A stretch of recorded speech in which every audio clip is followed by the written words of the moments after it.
आपके रोल में जब आपको सीएम की बात हो रही थी, कई लोग कह रहे थे कि दिल्ली आएंगे, अब तो दिल्ली में मंत्री पद मिलने वाला है, लेकिन आपने फिर वहां भी बाजी मार ली, वापस मुख्यमंत्री बन गए। तो ये जो सेटिंग और मैनेजिंग, जिसका आपको बहुत माना जाता है कि पीएचडी है देवेंद्र जी के पास, मतलब पारंपरिक रूप से जो टिपिकल नेता होता है उससे अलग स्टाइल में आप रहते हैं ना, इसलिए मैं पूछ रही हूँ ये कैसे करते हैं आप, इसका राज क्या है? ना कोई मैनेजमेंट है, ना कोई सेटिंग है। देखिए, हमारी पार्टी जो है इसमें ना मैनेजमेंट चलती है ना सेटिंग चलती है। नहीं, बिल्कुल नहीं चलती। हमारी पार्टी का निर्णय लेने की एक अपनी प्रक्रिया है। और दूसरा, हमारी पार्टी का निर्णय ये सुप्रीम कोर्ट का निर्णय होता है, उसमें अपील नहीं होती।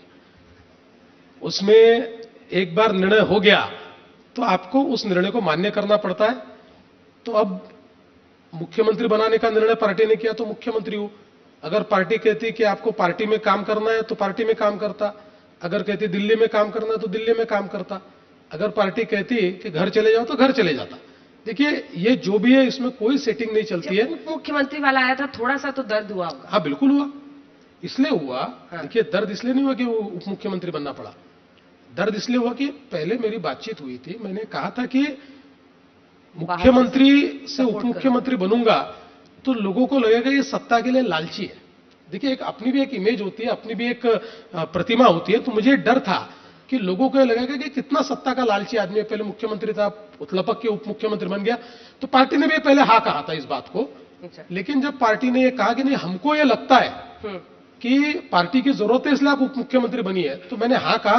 मेरे को थोड़ा दर्द तो उसमें हुआ, नहीं हुआ मैं क्यों झूठ बोलूं, हुआ, क्योंकि मुझे ऐसा लगा कि लोग क्या कहेंगे। लोग एक प्रकार से बोलेंगे देवेंद्र फडणवीस बहुत लालची आदमी है।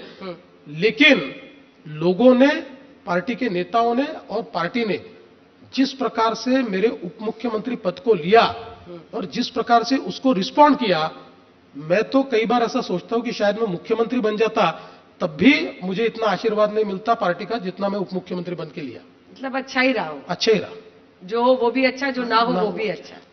अब मैं रैपिड फायर 3-4 सवाल जल्दी से पूछना चाहती हूं, जिसमें उद्धव ठाकरे कैसे आदमी है? देखिए, अनप्रेडिक्टेबल आदमी है, अनप्रेडिक्टेबल आदमी। राज ठाकरे?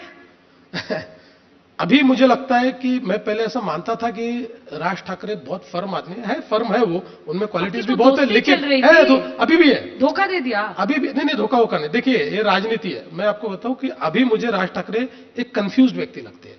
देखिए, हमारे सवाल ये है कि यहां कोई हम एक दूसरे के दुश्मन थोड़ी है।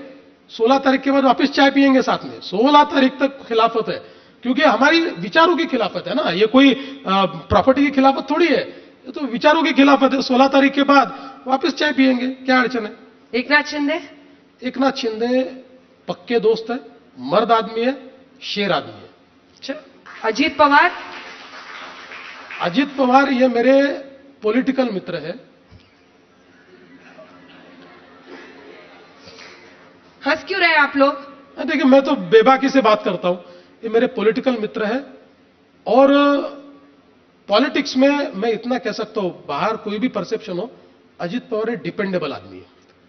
अब आपने लास्ट में रफू करने की कोशिश की, लेकिन वो बहुत आपको उल्टा, मतलब उल्टा सीधा नहीं, मैं ये कहूंगी कमेंट कर रहे हैं। मेरे चक्की पिसिंग वाला जो कहते थे, मेरे खिलाफ कोई कमेंट करते नहीं, वो करेगी भी नहीं।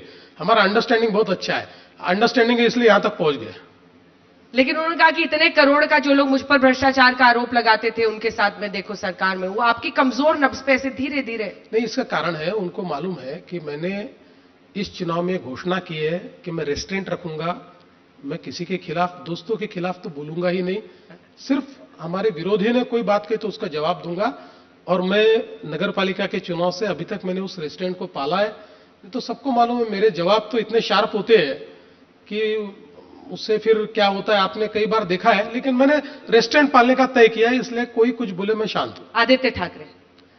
देखिए, आदित्य ठाकरे एक अच्छे पॉलिटिशियन बनने की कोशिश कर रहे हैं, लेकिन गलत समय पर गलत निर्णय लेते हैं, इसलिए उनकी राजनीति धीरे धीरे नीचे ही जा रही है। देवेंद्र फडणवीस? मुझे ऐसा लगता है कि देवेंद्र फडणवीस ये भारतीय जनता पार्टी का एक लॉयल सोल्जर है और एक ऐसा नेता है कि जिसको कहीं पर भी डाल दीजिए वो ईमानदारी से काम करता है। विपक्ष का नेता बनता है तो सरकार को सोने नहीं देता, उप मुख्यमंत्री बनता है तो सरकार का पूरा बैकबोन के रूप में काम करता है। मुख्यमंत्री बनता है तो सरकार की एक इमेज तैयार करने की कोशिश करता है। पार्टी का अध्यक्ष बनता है तो पार्टी को बढ़ाने की कोशिश करता है। पार्टी का सामान्य कार्यकर्ता बनता है तो पार्टी जो आदेश दे उस आदेश के ऊपर काम करता है। आखिरी सवाल, पूरा देश इस वक्त ब्लैक एंड व्हाइट में समझने की कोशिश कर रहा है महाराष्ट्र की पॉलिटिक्स को और जो इधर उधर चल रहा है सबका मामला। अब हाल ही में मैं अभी बात कर रही थी, एक वो सीरीज बनाते हैं बड़े बड़े ओटीटी प्लेटफॉर्म के लिए, उन्होंने कहा कि महाराष्ट्र की पॉलिटिक्स पे मुझे एक सीरीज बनानी है तो उसका नाम देवेंद्र फडणवीस जी ही रखेंगे। उस सीरीज का नाम क्या होगा? पहले तो आपका वाक्य ही गलत है। ब्लैक एंड व्हाइट में क्यों समझना चाहते हो? बहुत रंगीन है महाराष्ट्र, इतना रंगीला कोई दूसरा आपको दिखेगा ही नहीं, बहुत रंगीला है।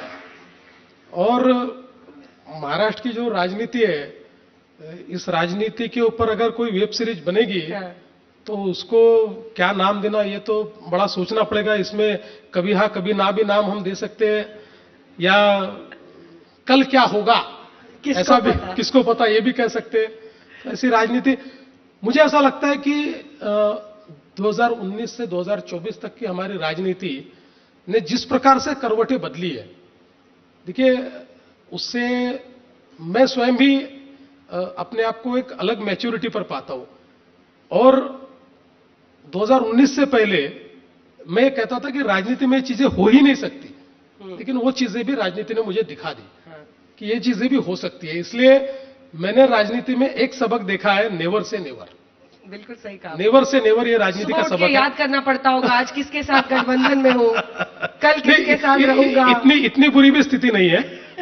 सुबह उठ के हमको पूरा याद रहता है, गठबंधन हमारा बिल्कुल पक्का है, कोई अड़चन की बात नहीं है। देवेंद्र फडणवीस जी, मुख्यमंत्री महाराष्ट्र, आप मंथन के मंच पर आए, आपने तमाम सवालों के जवाब दिए, आपका बहुत बहुत धन्यवाद। थैंक यू अंजना जी, बहुत बहुत मुझे भी बहुत अच्छा लगा, बहुत बहुत धन्यवाद। और देवेंद्र जी, चूंकि इस बार 50वां वर्ष है इंडिया टुडे मैगजीन का, तो हम आपको एक खास अंक भी गिफ्ट करना चाहते हैं। और कुछ अगर आप इस 50 वर्ष पर बोलना चाहें, क्योंकि नहीं बिल्कुल, ये मैं मैगजीन कई लोगों की जिंदगी से गुजरता हुआ आगे बढ़ा है। मैं बहुत मैं खोलूंगा उसको। पहले मैं बहुत बधाई देना चाहता हूं इंडिया टुडे को, और 50 साल का इंडिया टुडे का सफर, ये मैं ऐसा मानता हूं कि देश के सफर के साथ आगे बढ़ा है। और इंडिया टुडे ने देश के मूड को शेप करने का काम किया है, देश में एक नैरेटिव को भी तैयार करने का काम किया है।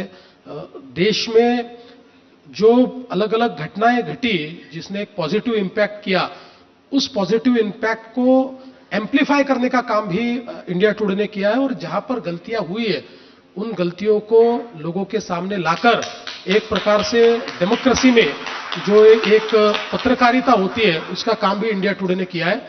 तो मैं इंडिया टुडे को बहुत बधाई देना चाहता हूं, और ऐसी शुभकामना भी देता हूं कि आगे भी आपका कार्य ऐसा ही चलता रहे। Thank you.